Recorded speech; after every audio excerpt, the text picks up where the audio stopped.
queridos socios, hoy celebramos se conmemora el 50 aniversario de la 21 promoción de la IPS y nuestro socio y colaborador, don Luis Martel, ha organizado unos actos que va digamos, a explicar ahora un poco al mismo tiempo que parece ser que considera que me debe presentar, y yo le agradezco mucho esa presentación. Me acompaña también don Pablo Pérez Díaz, vicepresidente regional de la Agrupación Canaria de Milicias Universitarias, y le voy a dar la palabra a don Luis Martel para que diga lo que crea conveniente. Bien. Bueno, excelentísimas, ilustrísimas autoridades, amigos todos. Hoy me encuentro, con un honor muy grande, que es como vicepresidente en Las Palmas de la Agrupación Canaria de Milicias Universitarias, tener el honor de presentar a mi presidente de la Sociedad Económica, el ilustrísimo señor don Tomás Van de Valle Sotomayor, noveno marqués de Guisla Guiselín, que nos va a hablar de un tema apasionante para los habitantes de nuestro archipiélago, que Canarias y la seguridad y defensa nacional, que él como sociólogo y licenciado en ciencias políticas domina y conoce en profundidad, constituyendo uno de sus temas predilectos para el estudio e investigación.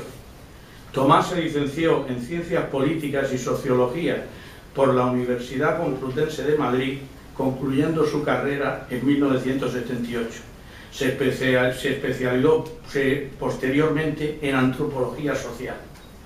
Ha realizado cursos de posgrado en Teoría de Antropología y Sociología de Desarrollo en el Goldsmiths College de la Universidad de Londres, los años 80 y 81.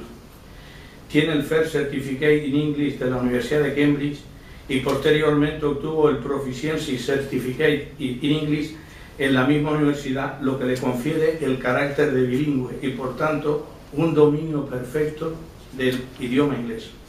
Su actividad política le ha llevado a desempeñar los siguientes cargos. Primero, consejero de Política Territorial del Cabildo Insular de Gran Canaria del año 95 al año 96. En segundo lugar, fue viceconsejero de Administración Pública del Gobierno de Canarias del año 96 al 99. Fue luego, posteriormente, consejero de Política Territorial y Medio Ambiente del Gobierno de Canarias entre el 1999 y el 2001. Y diputado del Parlamento de Canarias del año 99 al 2003. Además de presidente de la Real Sociedad Económica del País de Gran Canaria, desde el año 2010 es socio de la correspondiente Real Sociedad Económica de Amigos del País de Santa Cruz de Tenerife. Y señores, lo que vamos a hacer a continuación es oír al conferenciante don Tomás Van de Valle sobre el tema Canarias y la seguridad y defensa nacional. Tomás, cuando quieras. Muchas gracias. Yo sabía que iba a decir que era bilingüe, cosa que no es cierta. Me gustaría hacerlo. Sé que hablo relativamente bien inglés, pero ojalá fuera bilingüe. Pero muchas gracias. Yo sé que Luis es muy amigo y muy buena persona y va a hablar siempre bien de mí. Yo también me llevo muy bien con él y le diría cosas parecidas. Muchas gracias por su presencia y sobre todo a mi amigo Luis Martel por que me da la oportunidad de poder dirigirme a ustedes para hablarles de las cuestiones que encierra el título de este acto. Es habitual, por razones de modestia y buenos modales, quitarse importancia y aparentar con humildad que uno domina menos de lo que parece los temas que va a desarrollar.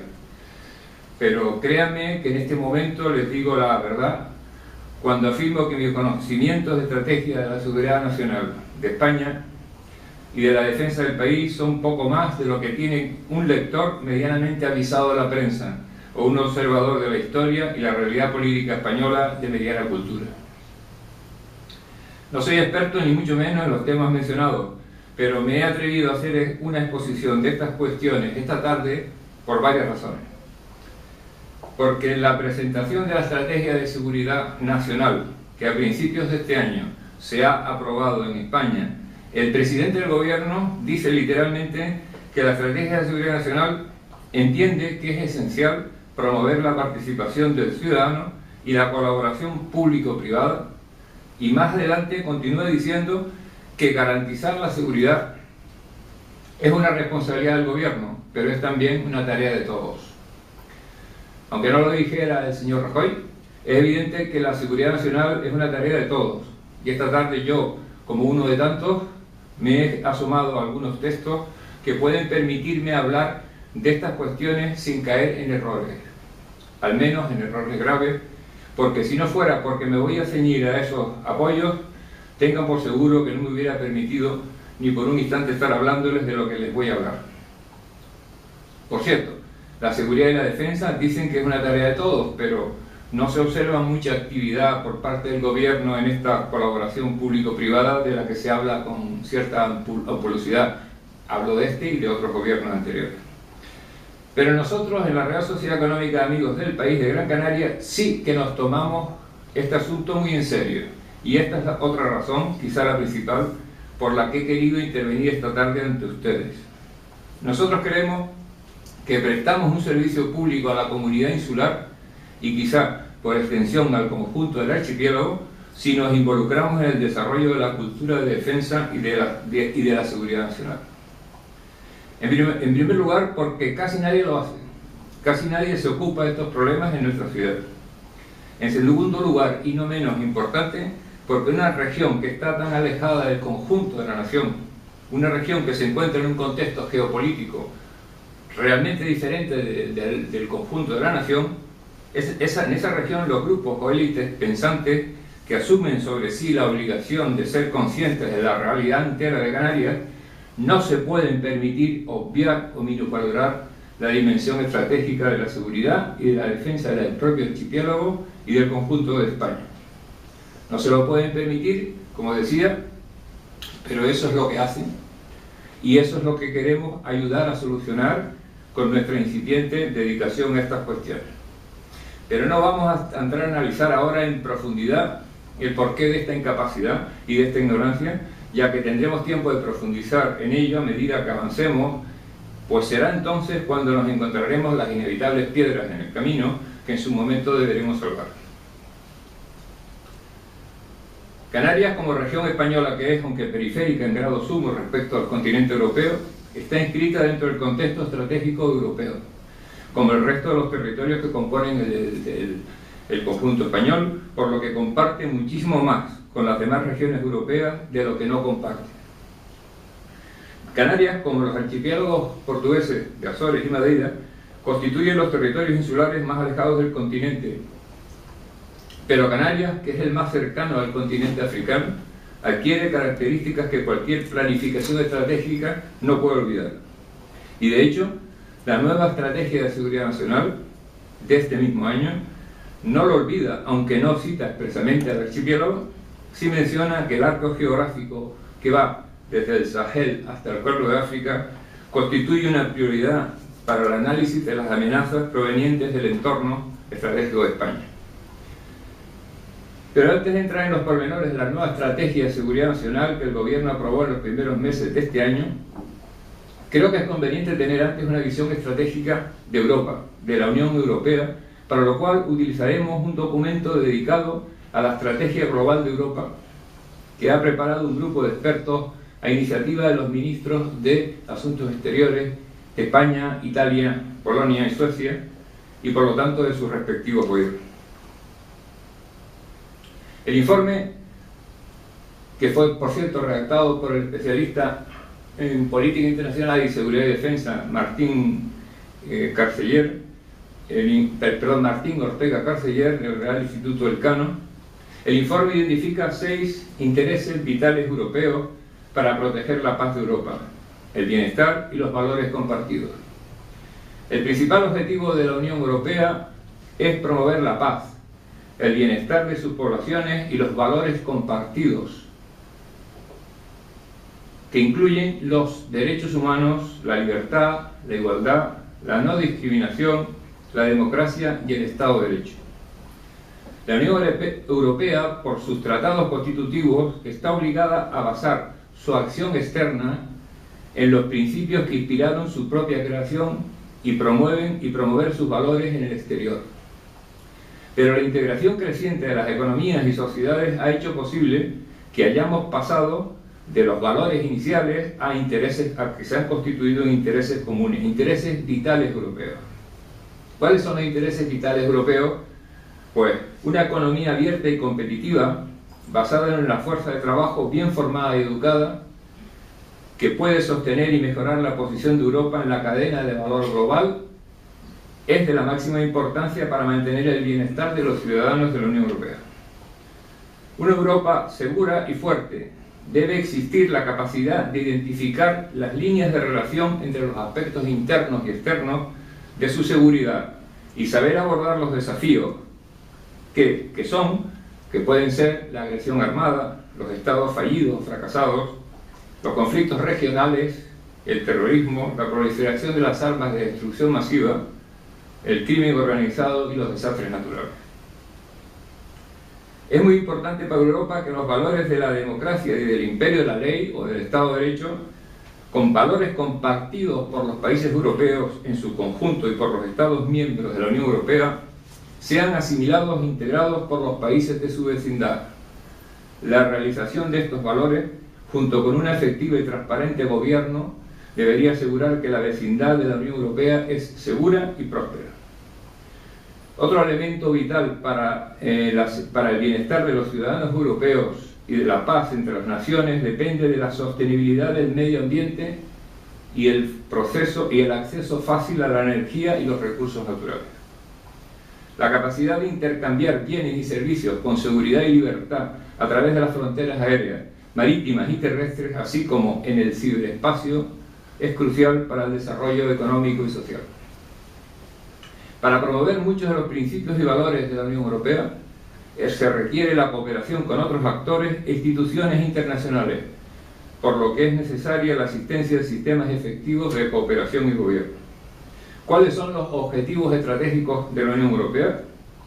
Para realizar estos objetivos, la Estrategia Global Europea debe escoger cuál debe ser el mejor nivel de acción para actuar para la realización de los objetivos. Algunos requerirán acción en el interior de la Unión, otros requerirán el desarrollo de la dimensión externa de la política interior europea, otros pueden necesitar la relación estrecha con los países vecinos como base para una función regional, y en otros supuestos se requerirá conformar la gobernanza global.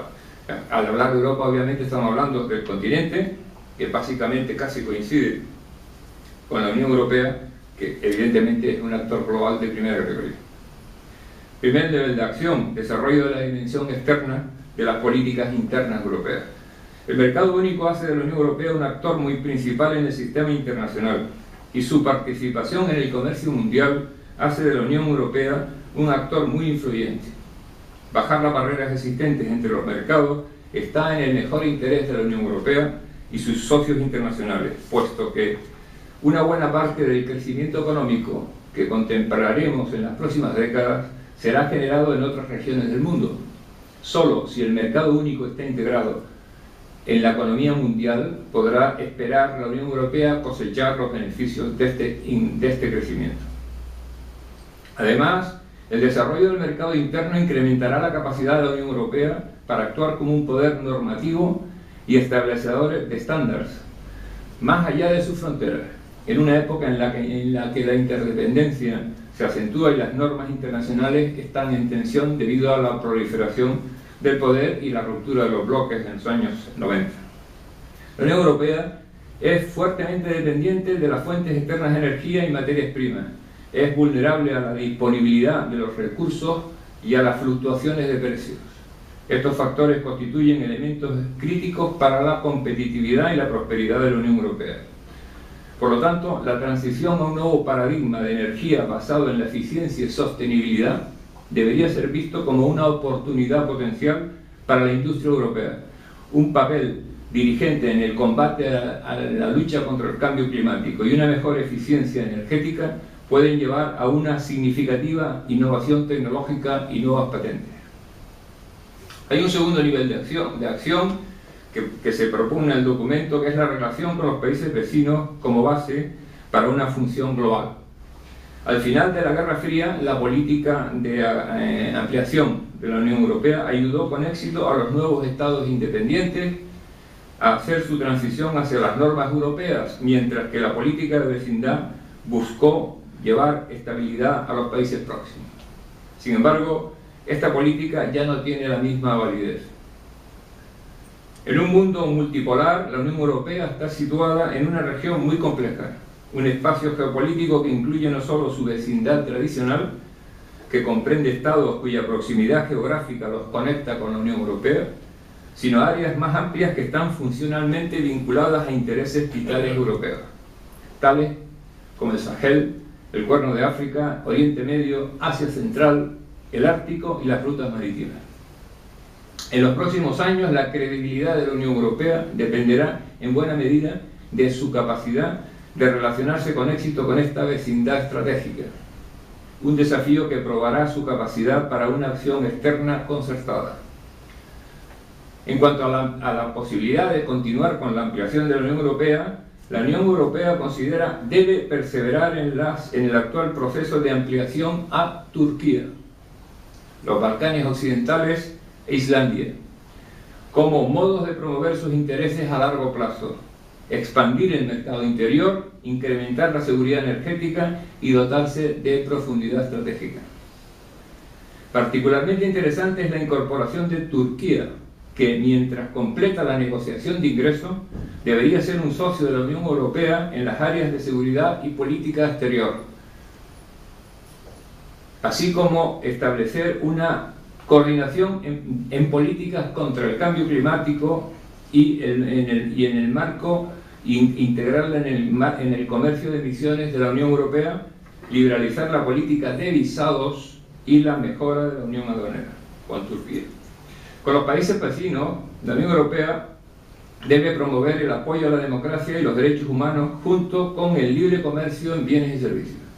También centrarse en un número limitado de prioridades acordadas con los gobiernos vecinos, como proyectos multinacionales en los sectores del transporte, las infraestructuras y la energía. En nuestra vecindad estratégica, la Unión Europea tendrá en los próximos años una creciente competencia de otros poderes por la influencia y los recursos. Esta es otra buena razón para desarrollar un diálogo político más estrecho con los países vecinos. Pero en la vecindad estratégica también cabe pensar en el incremento de crisis en el campo de la seguridad y la necesidad de los europeos de afrontarlas. La Unión Europea debe estar dispuesta a tratar todo tipo de misiones militares y civiles para mantener el derecho internacional donde y cuando sea necesario para proteger los intereses vitales europeos. Esto incluye la proyección militar, desde la proyección militar a la asistencia humanitaria. Esto requerirá una estrecha colaboración entre la Secretaría General de la OTAN y el Alto Representante Europeo para la Política Exterior y Seguridad.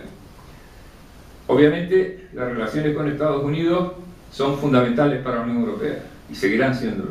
En un contexto de una difusión global del poder, una asociación transatlántica renovada debe llenar un vacío político en beneficio de ambas partes. Se debe llegar a una asociación transatlántica de comercio e inversiones que incluya a México, Canadá y, curiosamente, Turquía. Debería considerarse la creación de un Consejo de la Comunidad Atlántica, un mecanismo político consultivo de alto nivel que supervise las prioridades de la seguridad y el establecimiento de nuevas formas de compartir las responsabilidades entre la Unión Europea y Estados Unidos.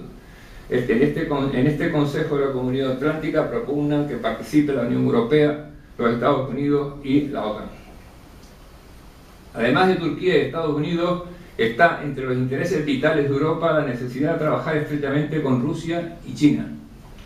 La Unión Europea debería desarrollar asociaciones sobre objetivos específicos con estos países, con la vista puesta en crear lazos políticos y económicos de un modo compatible con su compromiso superior con la promoción de la democracia y el Estado de Derecho. Rusia es un actor crucial en nuestra vecindad estratégica, el tercer socio comercial de la Unión Europea y su primer proveedor de energía. Como países democráticos que son Brasil, Canadá, India, Japón, México, Corea del Sur, comparten muchos de los valores de la Unión Europea. La Unión Europea debe desarrollar relaciones políticas con estos estados para reforzar los lazos bilaterales, económicos y sociales. En cuanto al tercer nivel de acción, que lo podemos llamar como reformar o conformar la democracia, la gobernanza local, Europa sabe que de la gobernanza global porque ella es precisamente el producto de una unión de estados. La necesidad de un efectivo sistema de gobernanza global, léase mundial, es más urgente que nunca debido a una difusión global del poder y a la emergencia de nuevos actores en la escena mundial. La ONU debe seguir siendo el núcleo del sistema internacional. Debe buscarse, sin embargo, nuevas formas de interacción formales e informales. En cuanto al desarrollo, la agenda para esta política de la Unión Europea debe construirse sobre el hecho de que el progreso de la libertad política y económica y los derechos humanos han traído al mundo y sus políticas, el progreso que la libertad política y económica y los derechos humanos han traído al mundo y sus políticas de desarrollo deben ser ejecutadas en línea con estos objetivos estratégicos. La reducción de la pobreza debe ser una prioridad para la Unión Europea, pero debe convertirse en flexible y diferenciada. Las políticas que conducen a la reducción de la pobreza.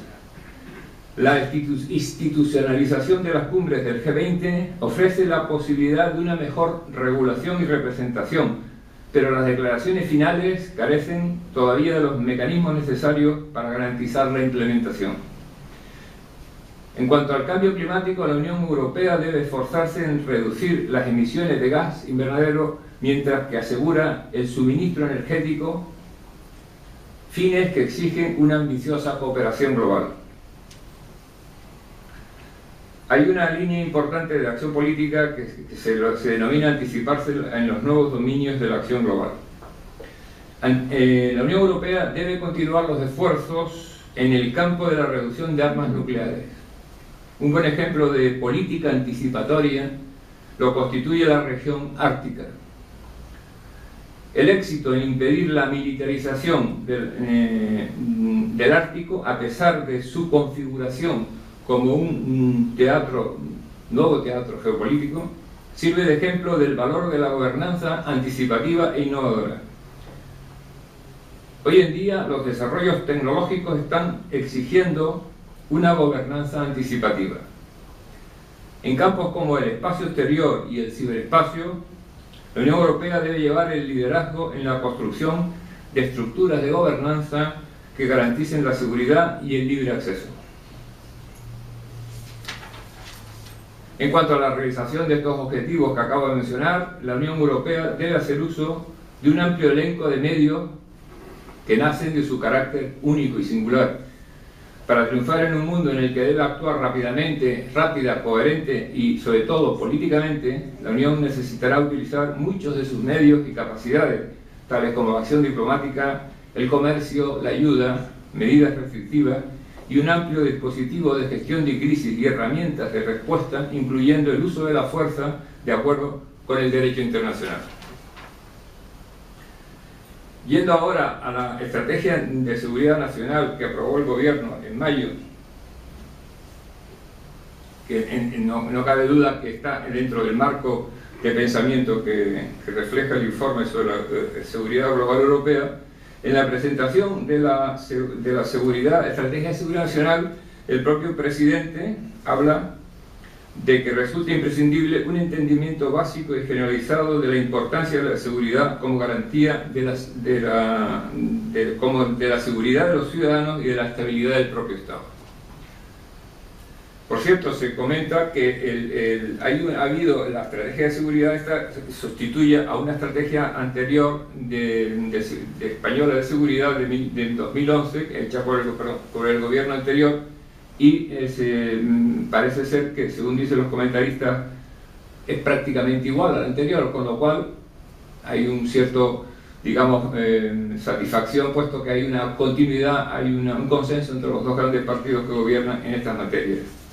Lo reflejo porque algunos comentaristas lo mencionan como un asunto importante. En cuanto a componente fundamental para defender los valores constitucionales y alcanzar los ideales de justicia, prosperidad y progreso, la seguridad es un pilar de la conservación, de la estabilidad y de la continuidad del Estado, así como de la vida y del bienestar de los ciudadanos. La seguridad nacional, la define, es la acción del Estado dirigida a proteger la libertad y el bienestar de sus ciudadanos, a garantizar la defensa de España y sus principios y valores constitucionales, así como a contribuir junto a nuestros socios y aliados a la seguridad internacional en el cumplimiento de los compromisos adquiridos. La seguridad nacional obliga a que el gobierno se debe esforzar en obtener el máximo respaldo social y parlamentario. La colaboración y apoyo del ciudadano son imprescindibles. Esta implicación será posible si se fomenta una cultura de seguridad sólida basada en el previo conocimiento, concienciación y sensibilización sobre la importancia que la seguridad reviste para garantizar su libertad, prosperidad y, en suma, su modo de vida conforme a los postulados del Estado social y democrático de derecho. La seguridad, la estrategia de seguridad nacional define el entorno de España y dice que la seguridad y el bienestar de España se determina y gesta tanto dentro y fuera de nuestras fronteras, dado el carácter transnacional de los desafíos a la seguridad. Ya no es posible distinguir entre seguridad exterior e interior. Nombra las principales prioridades de la seguridad para la seguridad nacional, que son Europa y el Mediterráneo fundamentalmente, a continuación América Latina y África. En cuanto a Europa, a España le interesa que la Unión Europea se refuerce en el plano interno y en su dimensión exterior. Por lo tanto, se es partidario de la integración política, del desarrollo de mecanismos de gobernanza económica y financiera. En cuanto al Mediterráneo, los criterios fundamentales son la paz, la estabilidad y la prosperidad en la ribera sur del Mediterráneo. Son prioritarias para la seguridad nacional y para la del conjunto de Europa. En cuanto a América Latina, se centra en la importancia de la Alianza del Pacífico entre Chile, Perú, Colombia y México. La relación con Estados Unidos sigue siendo central en la política exterior de seguridad de España. De nuevo citan, como en el documento anterior, en cuanto a África, lo fundamental es el arco entre el Sahel, el Cuerno de África, y añade el Golfo de Guinea. Se menciona Asia, fundamentalmente a China, se menciona obviamente a Rusia, socio estratégico de la Unión Europea, se incluye por primera vez Australia. También habla de las famosas reformas de las Naciones Unidas, fundamentalmente dirigidas al Consejo de Seguridad, ampliar el número de estados que forman parte del Consejo de Seguridad. Incluso se propone que un asiento sea reservado a la Unión Europea como tal.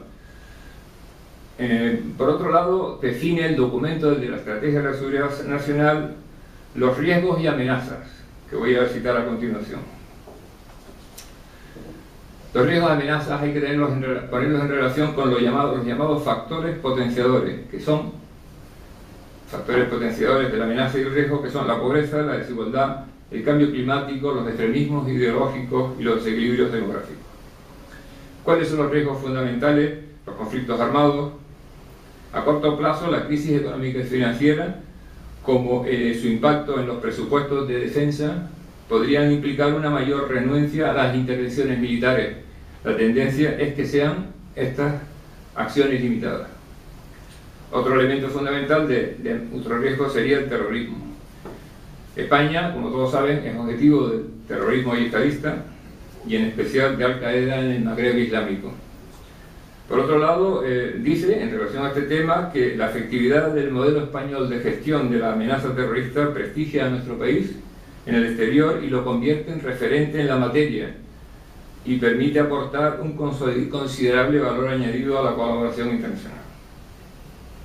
Se centra en algo muy importante que en las anteriores estrategias, en algunas más anteriores no se mencionaba, ahora ya empieza a mencionarse la anterior y en esta ya se entra mucho más a fondo, que son las ciberamenazas. La dependencia de la sociedad del ciberespacio y su fácil accesibilidad hacen que cada vez sean más preocupantes las intermisiones en este ámbito. Los ciberataques se han convertido en un potente medio de agresión contra particulares e instituciones públicas y privadas. Estos ataques pueden provenir de grupos terroristas, redes de crimen organizado, empresas, estados e individuos. Es un objetivo estratégico garantizar la integridad, confidencialidad y disponibilidad de los sistemas que soportan la prestación de servicios, así como la gestión de las infraestructuras críticas. La ausencia, por otra parte, de una legislación armonizada en ciberseguridad, así como el hecho de que Internet fuera diseñado como un canal de comunicación accesible, sencillo y útil, sin considerar la dimensión de seguridad, son elementos que incrementan las posibilidades de que las ciberamenazas se materialicen. En cuanto al crimen organizado, son, por ejemplo, la piratería, el tráfico de drogas, armas y seres humanos. Dice que aumenta los vínculos entre los grupos criminales y los grupos terroristas. La mejora de las comunicaciones y el aumento de los flujos transfronterizos de bienes, personas y servicios prevén que la criminalidad aumentará en volumen, alcance y beneficios. Otro factor importante sería la inestabilidad económica y financiera, que no voy a profundizar en ello. Luego viene otro que creo que es también fundamental, la vulnerabilidad estratégica. Tenemos una energética. El elemento central es que la dependencia de la economía española del exterior para el abastecimiento. Por otro lado, se señala además la baja interconexión de gas y electricidad con el resto de Europa. Luego habla también del rápido crecimiento económico que genera una competencia creciente por unos recursos escasos. Estamos hablando de potencias, particularmente los países emergentes. Y luego, en cuanto al tema de la vulnerabilidad energética, habla de la seguridad que depende del abastecimiento y la seguridad de las infraestructuras y redes de transporte. Son elementos fundamentales en la seguridad nacional. Otro aspecto diferente, otro capítulo, epígrafe, sería la proliferación de armas de destrucción masiva. Las armas de destrucción masiva, los nucleares, químicas y biológicas y sus sistemas de lanzamiento suponen una grave amenaza. Proliferan en los lugares de enorme tensión, lo que incrementa el riesgo de que lleguen a ser usadas. También entra en los flujos migratorios irregulares y cita también en otro capítulo el espionaje. Reviste gran importancia el espionaje económico, consistente en la adquisición ilícita de información, propiedad industrial o tecnologías críticas. Otro capítulo está dedicado a las emergencias y catástrofes. Hay otro aspecto importante, la vulnerabilidad del espacio marítimo. Hay que tener en cuenta que España, el 90% de las importaciones se realizan por vía marítima, el 70% de las exportaciones se realizan por vía marítima y el suministro energético fundamentalmente también se realiza de gas y petróleo por vía marítima. España debe garantizar la protección de la vida humana en el mar y la seguridad en la navegación en una superficie marina de 1,5 millones de kilómetros cuadrados. Por último, la vulnerabilidad de las infraestructuras críticas y servicios esenciales, que no voy a entrar en ello.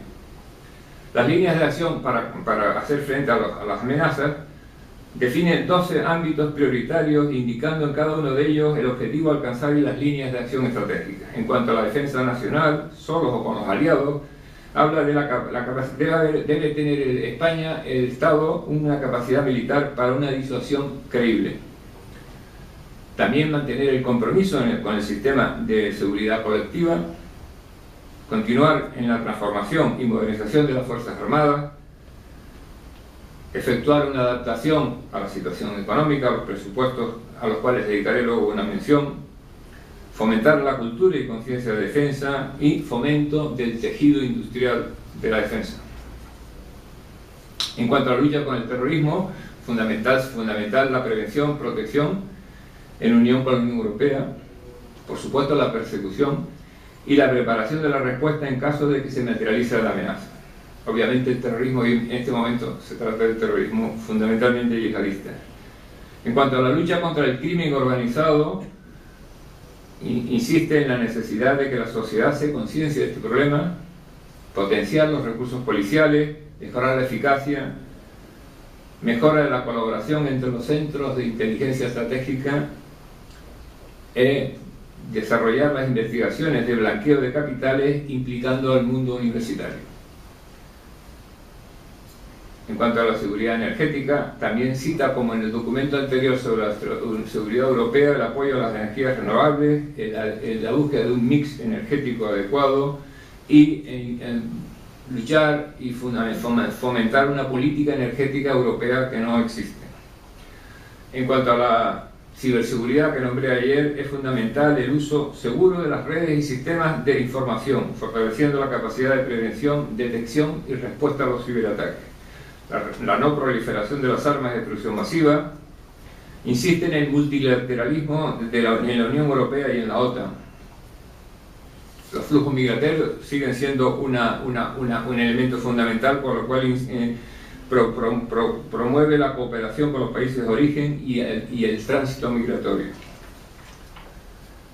La contrainteligencia, medidas en defensa de los intereses estratégicos, políticos y económicos de España para prevenir, detectar y neutralizar las agresiones encubiertas de otros estados, de sus servicios de inteligencia y de grupos o personas dirigidas a la obtención ilegal de información.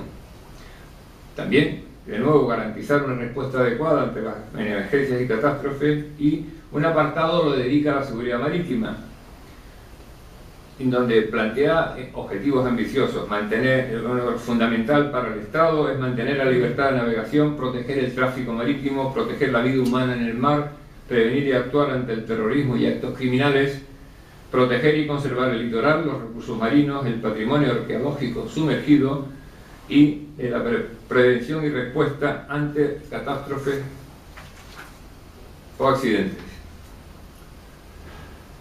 El documento de la Estrategia de Seguridad Nacional tiene un apartado dedicado a la organización del sistema, que está bajo la dirección y liderazgo del presidente del gobierno, asesorado por un Consejo de Seguridad Nacional que está compuesto de ministros, de un número variable según los asuntos, que se reunirá de forma periódica.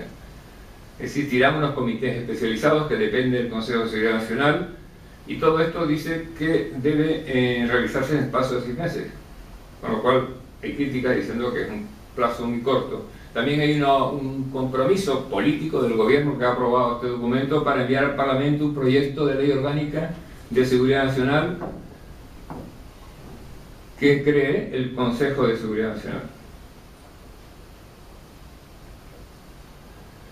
Como digo, uno de los aspectos importantes es la cultura estratégica, y yo quería simplemente dedicar algunos párrafos al impulso de la cultura estratégica, pero antes quería dar unos datos sobre el modelo de defensa español según el especialista Félix Arteaga del Real Instituto Elcano. Uno de los elementos centrales de la situación actual es el llamado eje. El eje estratégico norteamericano está pasando del Atlántico al Pacífico, unido después de las distintas guerras, a lo que llaman un retraimiento estratégico de Estados Unidos. Entonces, esto ha hecho que se produzcan cambios importantes en la relación entre los Estados Unidos y la Unión Europea, como decía antes. Pero yo quería ahora centrarme en el tema de la cultura estratégica, ya para terminar. Y voy a citar lo que dice el profesor Arteaga. En España, el principal reto que presenta la cultura estratégica respecto a otros países reside en fomentar el conocimiento sobre asuntos estratégicos que permita el liderazgo de sus élites, dado que no suelen tener la experiencia necesaria en cuestiones de seguridad y defensa, carecen de los apoyos necesarios en los partidos políticos e instituciones para adquirir conocimientos, para formar criterios, y como resultado tienden a adoptar o inhibirse de hacerlo sin una visión estratégica del empleo del instrumento militar y de su utilidad al servicio de los intereses nacionales. Estas carencias explican su renuencia a implicarse en las cuestiones de defensa y las actitudes acomplejadas a la hora de explicar las actuaciones internacionales. También ayudan a explicar el contraste entre el deseo de intervenir de la opinión pública y su aversión a asumir los costes necesarios para ello.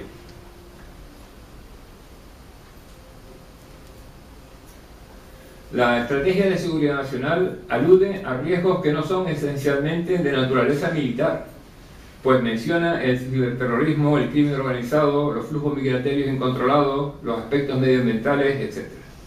Por ello, el potencial militar español debe ajustarse al nuevo marco de la seguridad nacional.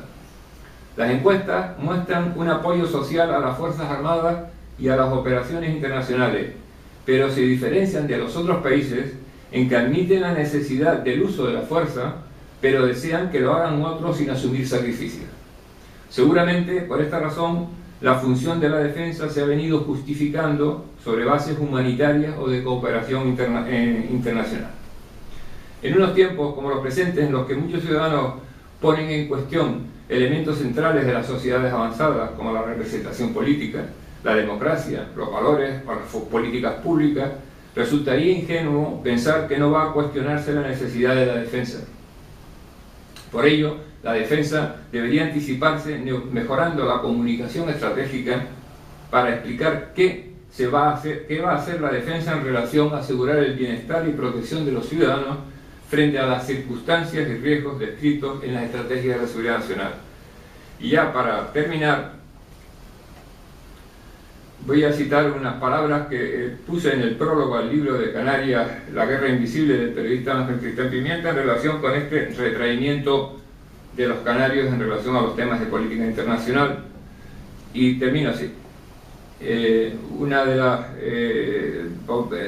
sensaciones más molestas que produce la visión del retraimiento de los canarios en relación a este tema es la tendencia al aislamiento intelectual ante las cuestiones de política internacional que les afectan de forma directa.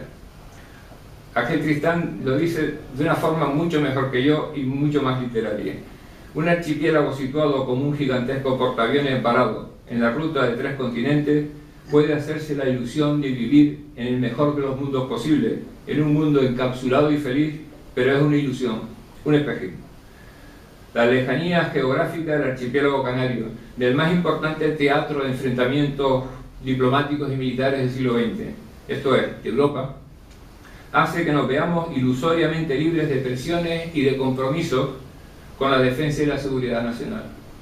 Sabemos que somos un modesto eslabón en una cadena de seguridad, pero en realidad somos un eslabón secundario y lejos de los frentes, de allí donde se producen los problemas, pero también de donde se produce el pensamiento, se asumen las responsabilidades y se arbitran las soluciones.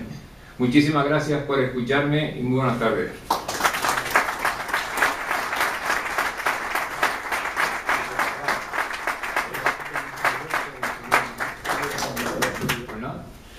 Señoras y señores, muchas gracias. Si alguien quiere hacerle alguna pregunta al conferenciante, él está abierto a cualquier... Yo me he adelantado a él, pero yo sé que le gusta. Eso sí que es una amenaza, ¿eh? Sabiendo poco.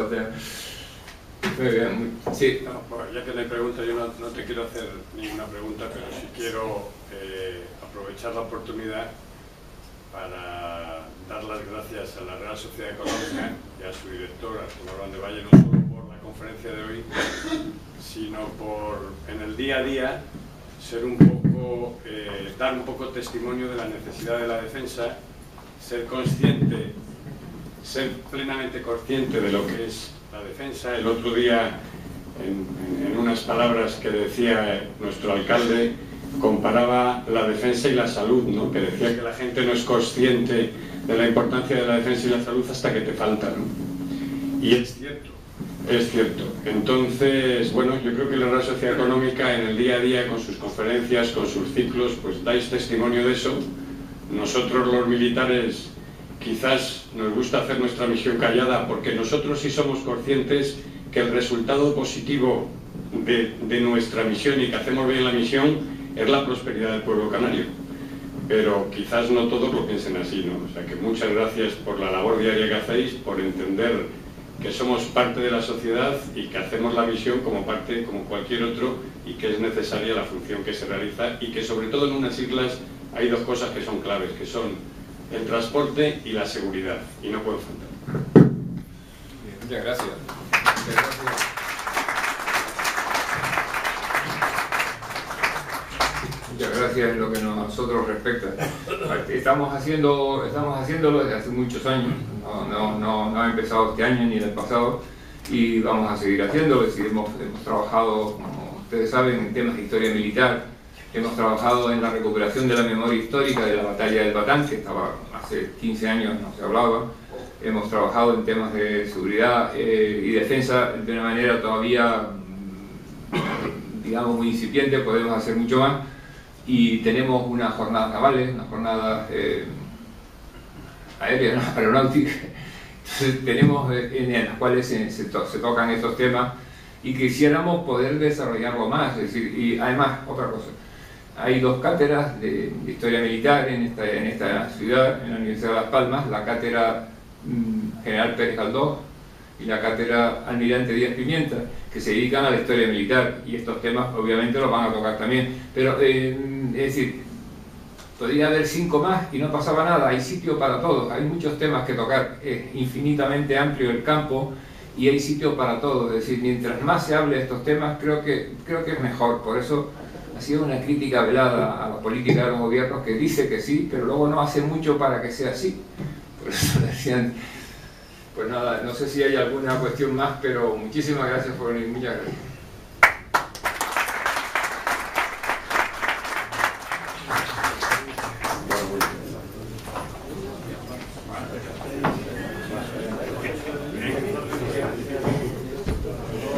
Muchas gracias, Juan. Y por venir. Es una tarea de todos. Y esta tarde yo, como uno de tantos, me he asomado a algunos textos que pueden permitirme hablar de estas cuestiones sin caer en errores, al menos en errores graves, porque si no fuera porque me voy a ceñir a esos apoyos, tengan por seguro que no me hubiera permitido ni por un instante estar hablándoles de lo que les voy a hablar. Por cierto, la seguridad y la defensa dicen que es una tarea de todos, pero no se observa mucha actividad por parte del gobierno en esta colaboración público-privada de la que se habla con cierta ampulosidad. Hablo de este y de otros gobiernos anteriores. Pero nosotros en la Real Sociedad Económica de Amigos del País de Gran Canaria sí que nos tomamos este asunto muy en serio. Y esta es la otra razón, quizá la principal, por la que he querido intervenir esta tarde ante ustedes. Nosotros creemos que prestamos un servicio público a la comunidad insular y quizá por extensión al conjunto del archipiélago, si nos involucramos en el desarrollo de la cultura de defensa y de la seguridad nacional. En primer lugar, porque casi nadie lo hace. Casi nadie se ocupa de estos problemas en nuestra ciudad. En segundo lugar, y no menos importante, porque una región que está tan alejada del conjunto de la nación, una región que se encuentra en un contexto geopolítico realmente diferente del conjunto de la nación, en esa región los grupos o élites pensantes que asumen sobre sí la obligación de ser conscientes de la realidad entera de Canarias no se pueden permitir obviar o minusvalorar la dimensión estratégica de la seguridad y de la defensa del propio archipiélago y del conjunto de España. No se lo pueden permitir, ojalá fuera bilingüe, pero muchas gracias. Yo sé que Luis es muy amigo y muy buena persona y va a hablar siempre bien de mí. Yo también me llevo muy bien con él y le diría cosas parecidas. Muchas gracias por su presencia y sobre todo a mi amigo Luis Martel por que me da la oportunidad de poder dirigirme a ustedes para hablarles de las cuestiones que encierra el título de este acto. Es habitual, por razones de modestia y buenos modales, quitarse importancia y aparentar con humildad que uno domina menos de lo que parece los temas que va a desarrollar. Pero créanme que en este momento les digo la verdad cuando afirmo que mis conocimientos de estrategia de la seguridad nacional de España y de la defensa del país son poco más de lo que tiene un lector medianamente avisado de la prensa o un observador de la historia y la realidad política española de mediana cultura. No soy experto ni mucho menos en los temas mencionados, pero me he atrevido a hacer una exposición de estas cuestiones esta tarde por varias razones. Porque en la presentación de la Estrategia de Seguridad Nacional, que a principios de este año se ha aprobado en España, el presidente del gobierno dice literalmente que la Estrategia de Seguridad Nacional entiende que es esencial promover la participación del ciudadano y la colaboración público-privada, y más adelante continúa diciendo que garantizar la seguridad es una responsabilidad del gobierno, pero es también una tarea de todos. Aunque no lo dijera el señor Rajoy, es evidente que la seguridad nacional... Queridos socios, hoy celebramos se conmemora el 50 aniversario de la 21 promoción de la IPS. Y nuestro socio y colaborador, don Luis Martel, ha organizado unos actos que va digamos, a explicar ahora un poco al mismo tiempo que parece ser que considera que me debe presentar. Y yo le agradezco mucho esa presentación. Como me acompaña también don Pablo Pérez Díaz, vicepresidente regional de la Agrupación Canaria de Milicias Universitarias, y le voy a dar la palabra a don Luis Martel para que diga lo que crea conveniente. Bien.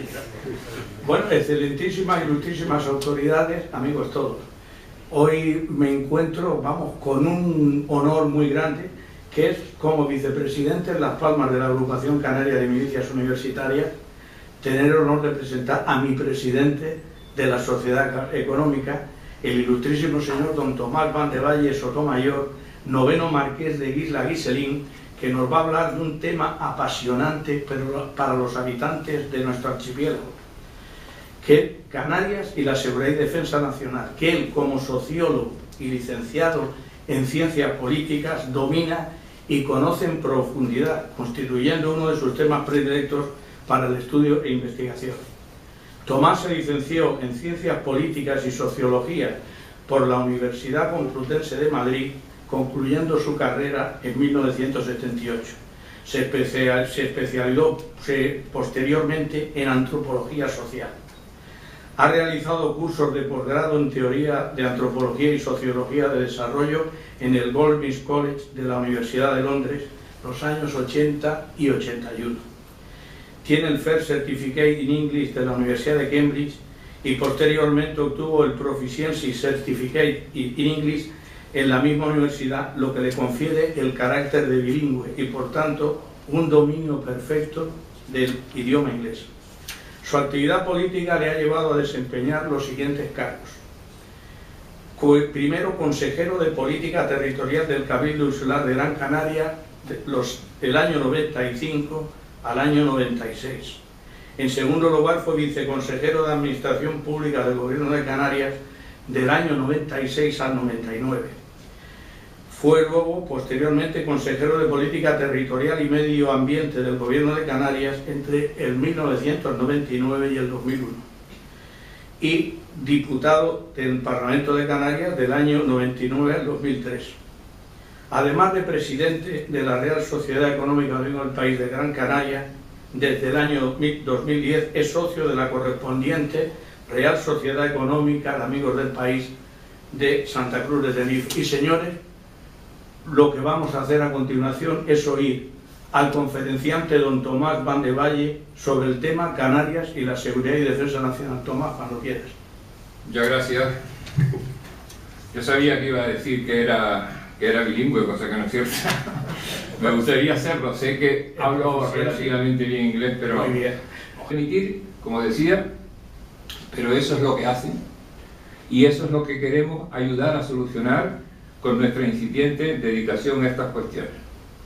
Pero no vamos a entrar a analizar ahora en profundidad el porqué de esta incapacidad y de esta ignorancia, ya que tendremos tiempo de profundizar en ello a medida que avancemos, pues será entonces cuando nos encontraremos las inevitables piedras en el camino que en su momento deberemos salvar. Canarias, como región española que es, aunque periférica en grado sumo respecto al continente europeo, está inscrita dentro del contexto estratégico europeo, como el resto de los territorios que componen el conjunto español, por lo que comparte muchísimo más con las demás regiones europeas de lo que no comparte. Canarias, como los archipiélagos portugueses de Azores y Madeira, constituyen los territorios insulares más alejados del continente, pero Canarias, que es el más cercano al continente africano, adquiere características que cualquier planificación estratégica no puede olvidar. Y de hecho, La nueva Estrategia de Seguridad Nacional de este mismo año no lo olvida, aunque no cita expresamente al archipiélago, sí menciona que el arco geográfico que va desde el Sahel hasta el Cuerno de África constituye una prioridad para el análisis de las amenazas provenientes del entorno estratégico de España. Pero antes de entrar en los pormenores de la nueva Estrategia de Seguridad Nacional que el Gobierno aprobó en los primeros meses de este año, creo que es conveniente tener antes una visión estratégica de Europa, de la Unión Europea, para lo cual utilizaremos un documento dedicado a la Estrategia Global de Europa,